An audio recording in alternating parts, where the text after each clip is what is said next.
Salut les amis. Quand j'ai sorti ma dernière vidéo, j'ai pu ressentir de la déception dans de nombreux commentaires suite à la cérémonie d'investiture de Biden. Personnellement, je ne me suis jamais revendiqué comme étant un spécialiste de la politique américaine. J'ai comme beaucoup suivi de près cette présidentielle, mais j'ai préféré ne pas aller trop loin dans mes analyses. J'ai reçu des commentaires commençant par « vous, les QAnon ». Je ne me suis jamais positionné sur ce sujet pour la simple et unique raison que je n'ai à ce jour jamais ouvert un post de QAnon. Je ne suis pas à l'aise avec les annonces prophétiques sur les événements à venir. Outre la peur de relayer des informations que je n'ai pas la compétence de vérifier, je ne souhaite pas non plus décevoir en colportant un imaginaire qui ne verrait pas le jour.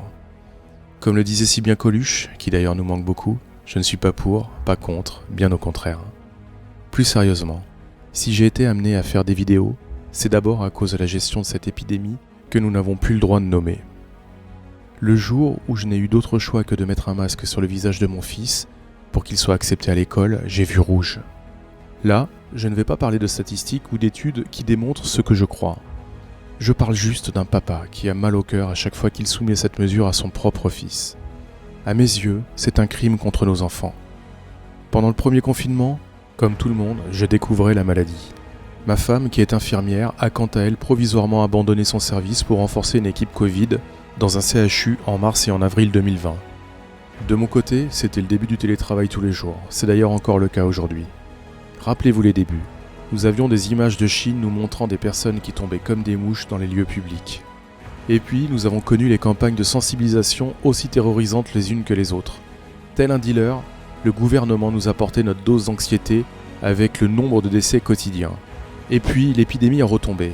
Et alors qu'il n'y avait plus de décès, est arrivé un miracle. Ils ont trouvé la parade avec le nombre de cas. Nous vivions la première épidémie de cas. Comme je l'ai déjà dit dans une précédente vidéo, ils ne cherchaient pas à nous faire peur, mais à nous mettre dans un état d'anxiété permanent. La peur nous amène à deux types de réactions, la fuite ou l'affrontement. Mais on ne peut affronter un ennemi invisible. Cette anxiété constante, dans le meilleur des cas, nous fige et pour certains est à l'origine d'un état de sidération. Pire encore, d'autres sont allés jusqu'au suicide tant ils étaient désespérés par une situation directement liée aux mesures en cours, confinement, couvre-feu, fermeture administrative, etc.